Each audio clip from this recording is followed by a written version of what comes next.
At 80, Galina Yakovleva does not fear the coronavirus when she goes out each day to help the city's most vulnerable, the elderly and those with no money to buy groceries.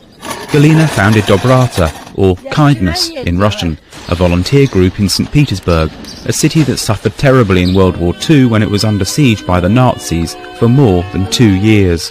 Galina lived it. A German bomb explosion took her voice and marked her. During the war, when we children were walking outside, an alarm sounded. We went to hide in a huge cast iron pipe.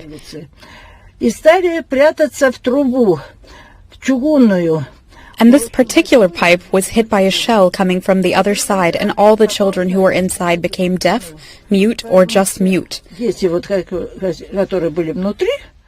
I was lucky to be just mute.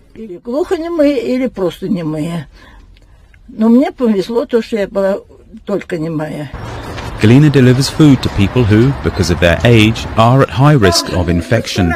She also brings them masks, nearly impossible to find these days. People like Nina Savelyeva, who has no money and feels abandoned. The pandemic caused her children to lose their jobs, and her best friend is staying away. My friend said that she would not visit me anymore because she is afraid of getting sick or causing me to get sick. And she said I should forget about her taking me anywhere in her car until there is a vaccine.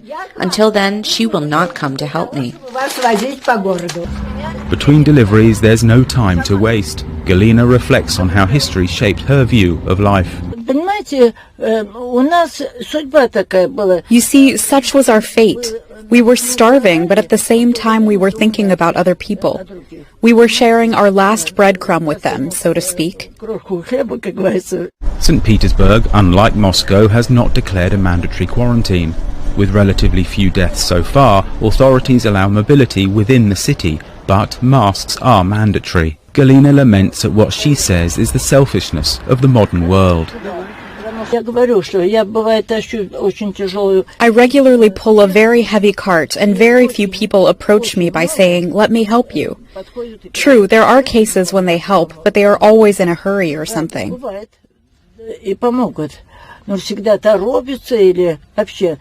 While what Galina does every day goes largely unnoticed in a preoccupied world, but thanks to her, some people will have something to eat tonight. For Sergey Smolyakov in St. Petersburg and Ricardo Marquina in Moscow, I'm Jonathan Spier, VOA News. Yes.